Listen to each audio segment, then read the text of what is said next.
we've got Arc Raiders game announcements. Yes. Embark Dusty released a bit of a statement. I haven't read anything yet, but this is my first time reading it. You know what I'm saying? I want to keep it fresh. We'll go through it together, see what's happening. So let's get to it. Hello, Raiders. We're back with a community update on the progress we're making. In a chat with design director Virgil, we discussed the core design pillars, choice and agency, fidelity and depth, and risk and reward, and how they help raise the stakes in Arc Raiders. Okay.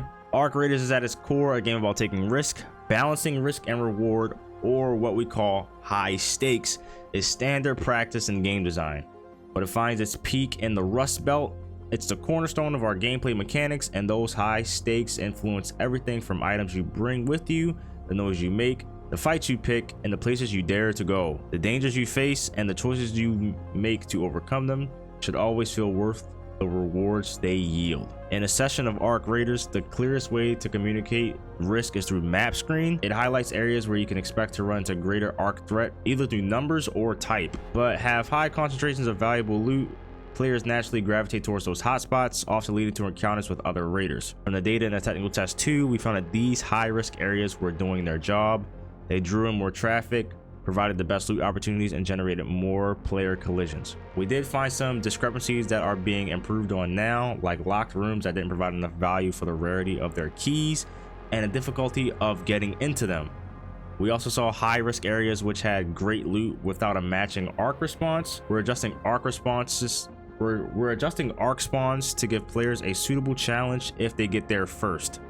The data has also revealed unexpected hotspots, places we didn't intend to be frequented by players. We're investigating what drew players to these areas to find out what made them so interesting. Rather than trying to remove these points of interest, we're working on applying additional level design to enhance and embellish them as worthwhile areas to play in. An example of something we utilize when trying to analyze and understand behavior are heat maps, like the ones pictured below, which shows player movement activity in the dam for the duration of technical test 2. This is just one of the ways we can use the heat map. For example, comparing the heat maps of arc behavior can help us determine places where the threat is too high or too low.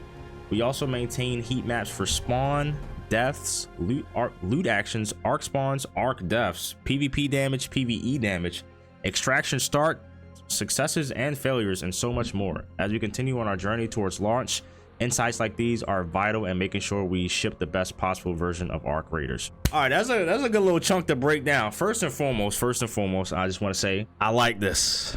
Please keep doing this. I know this is please keep doing this. I'm going to say one thing though. Maybe just like a little something, you know, little teasers, something. I don't know, bro. I'm not a marketing man, but like I just really don't want them to be like super quiet the whole time and they just like drop the game in October. I don't want that to happen. Like, this is cool, right? Obviously this is nice, but I mean, how many people are in here? There's 5,000 people in here online, at least. I don't know how many are offline, right? Either way, let's just say there's 20,000 people in here, right? In this Discord. That's Discord. And I'm gonna tell you from experience, I'm someone who didn't really use Discord a lot. Even if I would join a channel, it would just like fall into the abyss, right? So not everybody that's in here gonna be reading this, gonna be up to date with what's happening, right? So I really want them to be little yappers, bro, on like as much as they will allow it. I know shit costs money and all that stuff and whatever, and public opinion, yada yada yada, but hey, Arc Raiders are still a pretty small fish, you know. They got some steam on them, but they still a pretty small fish, especially in the extraction shooter market. They're, you know, they still got a lot to prove, so they should get up on the right foot. Mini rant aside, I like what we got going on here so far. I think there's a little bit more, but I like what we got here. First and foremost, right, I like that they're trying to put a good focus on like having a good risk reward system. I know a lot of the sentiment in extraction shooters is like, bro, I want the runs to like actually make me feel something. And I kind of want to draw a comparison between Marathon, which I hate doing this, but like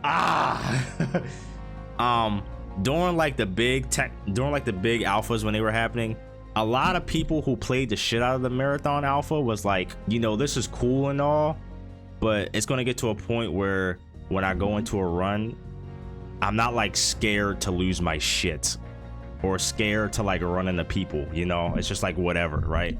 And I don't know how well like other extraction shooter games do it. Like I said, I only really play Hunt Showdown, so like I'm not sure about like Tarkov and other games, but like I know even in like Hunt Showdown is pretty much the same too, where it's like, yo, you want those, you pretty much want all forms of contact to be like, ooh, like you want that, or like you want like an area to be like, you know it's goated, but that mean everybody else know it's goated. So I don't know, like you really want that tension to pretty much be like at an all-time high every step of the way. Like even in the down times, it's still like you looking over your shoulder type scenario, because it could just be like stripped away from you, you lose all your shit at any moment. That's kind of what like the rush and gameplay loop of extraction shooters are.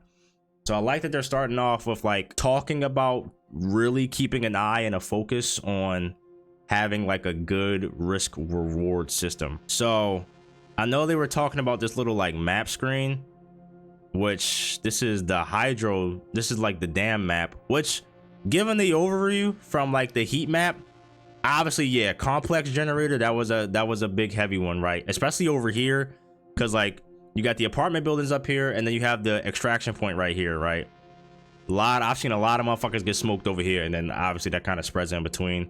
Control tower was also one of those ones where it was like, I wouldn't say it was like always popping, but like there was some heavy hitters over here, so it makes sense. Hydro domes, yeah, for sure, big. Man, I think at one point I saw like 6 or 8 motherfuckers over here like duking in solos. Like somebody hit the button for the evac, and there was like 3 motherfuckers in the bush over there. There was somebody over there. The drones was coming in. Hydro domes, they need to change that bitch to Thunderdome, because that motherfucker, they be going down over there. Water treatment, I'm kind of not remembering this area too much. I definitely remember testing annex. All up here, this area is weird as fuck, so I kind of understand why it's like not super dense, but I can see what's happening. This area down here is very strange, why there's like a lot of heat map areas, right? I can't really remember what's over here, but it's very interesting that that's right there. And obviously like the outskirts, as you start to get out there, is like not as much action going on. So I like the little heat map that shows what's happening. From what they were saying, right, they were monitoring areas where like obviously the high risk areas were doing their job. They drew a lot of traffic, got a lot of loot, more player collisions, player and arc collisions on top of that. This, when they're talking about the discrepancies and how they want to improve, there's 2 things that like really stuck out to me. First was obviously the locked rooms not providing enough value for the keys, especially if it's going to be a scenario where like when the full game comes out, the keys are like more of a scarcity or more rare. They definitely need to make sure they have like the locked rooms be sort of like tantalizing. Like you should always, I feel like for me personally, like the locked room should always sort of be a goal. Like if you got a key, bro, I gotta get to that room, because like the shit is in there. Like I know it's gonna be golded when I open that door. Like that's the type of feeling you should have. Like I need this key, I need to go in, bro, I need to get whatever's in that room. Like that should be the feeling for all like locked room, storeroom keys, whatever. And like I've said it before, like in earlier videos and stuff like that, but it's like, bro, I think they need to make the keys a little more rare. I don't know if it was just like for the technical test or whatever. I'm really hoping when the game comes out like fully, like if you get a key, it's like you struck gold. Whoa, you do not want to lose that bitch, go for 1,000,000 rubles or whatever the fuck. Like, you know what I'm saying? Like that's what I want the whole like key locked room scenario to be. Like the key should be rare as fuck to get in the first place, and then once you get the key, the locked room should be like a godsend. Now I know a kind of quick like caveat or counter argument to that would be like, well then you might be like alienating people from getting really good gear, or people getting really good gear super fast, which again, obviously that's something that they can like monitor and watch for. But as like an overall purpose, I think the locked room should be like, bro, if you're in here, mega payday for you, but also like mega target on your back or something like that, you know what I'm saying? And if you get the key, it's like we just hit the jackpot. GTA heist, baby, let's go. You know what I'm saying? That's the type of feeling I want to get from the key in the locked rooms. So I like to see that they're focusing on that. Also difficulty in getting into them kind of plays into what I was talking about, but I wonder if they're kind of mentioning like other aspects of difficulty outside of just like getting the key. Okay, one quick note here as well. I do like that they're talking about areas not matching the like arc presence. I'm not gonna say I agree or disagree. It's been a while since I fucking played the tech test now, but I would like to say, I think the arcs should definitely be, I honestly think the arc should be more prevalent than the players, right? I think it's always more fun when it's like a PvPvE scenario. Obviously there's gonna be like, you know, you run into somebody in like the fringes of the map, or like not a lot's going on and it's just like a consolidated encounter, right? But I feel like more often than not, the engagements again are more high risk, high reward, high stakes. If like maybe not even like you run into a player first, you run into a bot first, you know, and you're dealing with them because they're fucking frying the fuck out of you, and then someone comes up and like either helps you kill the bots or they try to fry you, and then it goes into like a little triangle scenario where like you're trying to kill the bot but they're trying to kill you, but the other player's trying to kill you but they're trying to kill the bot as well. The chaos and the confusion makes it so much fun versus just like, all right, well, here's a player, all right, I just fucking smoked them, oh, I made a bunch of noise, now the robot's coming over. Or like, oh, I just shot the shit out the robot, now I'm looting the robot, but someone just shot at me, so I'm gonna like do this little PvP action real quick. Like there should always sort of be a scenario where it's like it's gonna turn into the Thunderdome if shit really go down. I want more of that, so I really hope with them adjusting the arc spawns, it makes more scenarios like that happen for sure. Where was it? Yes, the data revealed unexpected hotspots, places we didn't intend to be frequented. Rather than trying to remove those points of interest, we're working on applying additional level design to enhance and embellish them. This is what I really hope they get like right. Obviously, and sort of these type of scenarios, we know or we're going to quickly find out what the like areas to be, go and loot in are at, right? To a certain degree, once that kind of happens, other portions or aspects of the map tend to just like die off and not be like utilized to their full potential. Now that's not to say that like they should go in and just like drop a bunch of shit, drop a bunch of high gear loot everywhere and call it a day, right? But I really hope they do a good job in making those like other areas that wasn't supposed to be high traffic, high loot, or like high intensity, making them enticing enough to be that, you know? Maybe because like, of course, let's take the dam for example. More often than not, out of 10 games, you're probably going to go to Generator Complex 5, 6, maybe even 7 times out of 10 games, right? Even if you just like passing through, seeing what's happening, right? Out of 10 games, you probably not going over here, you probably not going up here, you probably not going down here, right? But if they make it a scenario where it's like, bro, you know, maybe out of those 10 games, 2 or 3 of them bitches is like, yo, you should probably check out down here, bro. That's what I'm saying. Like, make the whole map like real worth your while. I think adds so much extra longevity and like dynamic to the maps in the game, because then again we get to a scenario where like a month down the line, 2 months, 6 months, a year, it's like, all right, well, we know motherfuckers gonna sit up at the control tower at the top of the steps and do blah blah blah blah blah because we've been doing this since season 1, right? So I hope with that like they kind of make those a little more like there's more push and pull with like the non-named or not intended high traffic areas, you know what I'm saying? It seems like they're getting a lot of good info out of like the heat map stuff, at least that's what they're telling us. So I'm really hoping that the data that they got like really pushes the game forward in a way that is like more fun and beneficial from everyone. Also, the responses here peak. This is what I'm talking about. Let's continue though, because there's a little bit more. Another high stakes situation in every trip topside is how you find your way back to Speranza. It's time to extract, and once again you'll turn to the map. Our main extraction points have no direct cost to use, but they draw a lot of attention for both arcs and other players. The longer you stay in session, the number of available extractions steadily diminish. Ultimately, it's up to the player to decide whether to chase more rewards at the cost of fewer and riskier ways out, or to escape safely with lighter bags. Of course, this is another way to extract raider hatches. Hatches require hatch keys, which must be purchased, crafted, or found. Crafted is an interesting one. The cost of using hatches means we can make them relatively quiet, quick, and place them in areas with less foot traffic. From data in the tech test 2, we saw these hatches were a very popular choice. In fact, high-level players use hatches a whopping 40% of the time. I do not think it should be this high. This is far more often than intended. Hatches, while safer, are also just more boring to use and provide a 3-for-1 deal when extracting with a squad. We want heart rates to go up when we're trying to extract, and that can't happen when you always quietly drop into a hole in the ground. This means we need to rethink how hatch keys are acquired and make sure that using one is a choice that needs to be carefully weighed, not something you can rely on for every extraction. Yes, very much so.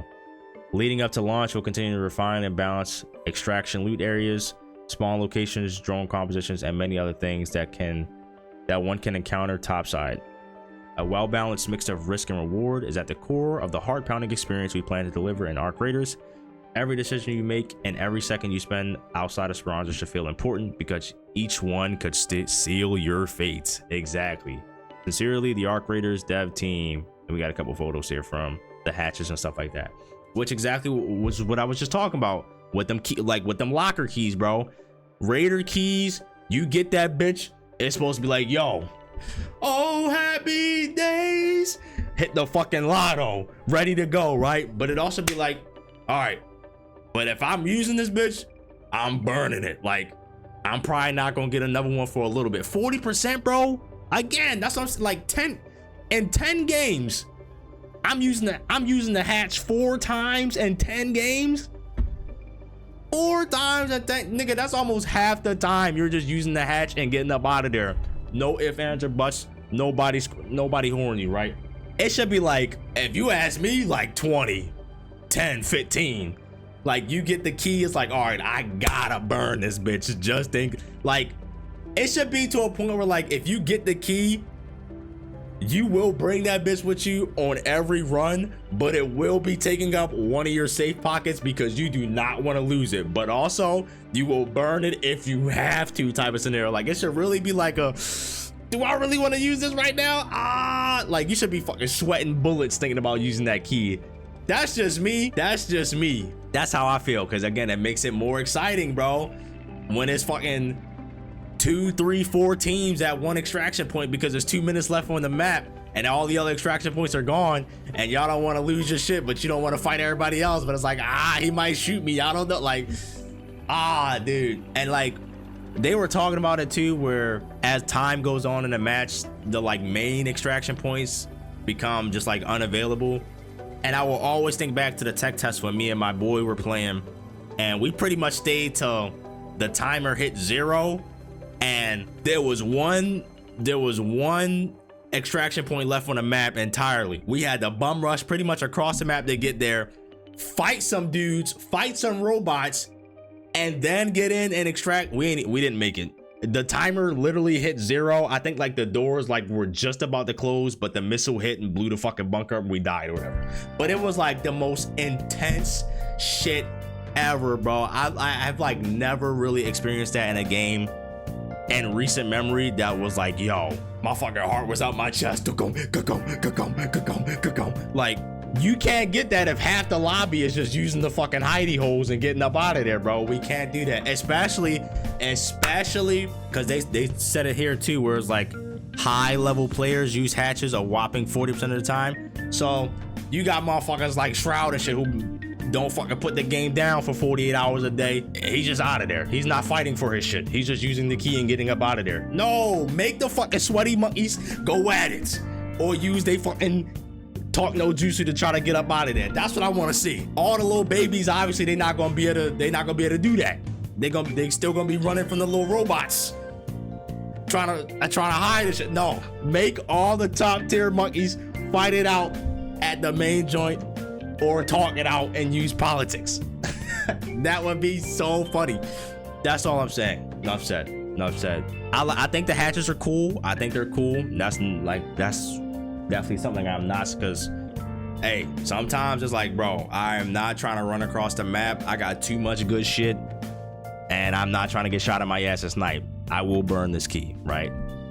And that moment, use the hatch. Or hey, I tried to use the main extract, I got my ass shot up, I almost died, everybody in the planet's over there, I got a key, hey, let's just get up out of here. You know what I'm saying? It's like, hey, you know what, I'll take the L, because that's what I feel like. That's sort of what, like, these should not be a get out of jail free card. This is not what this is. This should be like literally all my options are toast. All my options are toast. If I try to hit this shit, I'm done. Or like this is literally a no-go because there's so much happening, right? Fuck it, bro. I gotta burn the key. I guess I'll get one in another 10 games or something, or I'll spend 100 grand or something like that to get a new key, or like I'll use all my high-end parts to build a new, something like that, right? Like again, you should really be like, if you're using that key, it should be like, fuck, all right, I'll use it. You know what I'm saying? That's how I feel it should be. You might disagree, but that's just me. Overall, I am very happy with what they got going on. This was still cool as fuck. Again, like I'm gonna say before, I really think they should, it's July, right? It's July, ready to be August. We got pretty much 2 months, and then I think the game come out October 30th, so they got 3 months, really, 3 months. I really hope late August, early September, they really start ramping it up. Hey man, Arc Raiders, don't forget Arc Raiders. Hey man, Arc Raiders. Hey, you sick of get Arc Raiders? Come on, because bro, Call of Duty's already gonna come out. I mean, they're shooting for late October, so it's Call of Duty might either already be out, just coming out, or like in a week or some shit, you know? That's a megalodon in itself. Now we talking about Battlefield 6 might come out October 10th or some shit like that. Bro, I don't know, bro. That like, they might fuck around, be another Titanfall. I really do not want that, but they blow ass on this marketing. Marketing is just as important as having a good game, you know? Word of mouth will do a lot, but it'll take some time. And this is a day and age where like games don't be getting time. It don't be getting time, bro. I don't know. I'm not saying they gotta blow the whole marketing budget right now. That's not what I'm saying. I just don't want them to like fuck around and shadow drop the game October 30th when the 2 behemoth of triple OG shooters are about to drop in the same week. We can't do that. We cannot do that. We can't. That's all I got to say, you know. Listen, I'm very passionate about Arc Raiders, bro. That game still has me hooked, and I ain't played it in 2 months. That's how much I need it. I need this game. I need it. But yeah, it was cool. I think I like the vision that they got going on for it. I already said my piece. So I'm not gonna go into it again. Let me know what y'all think in the comments down below. Do all the YouTube stuff. Catch the streams if you want to hear me talk about shit live, all that stuff like that, and catch y'all next time.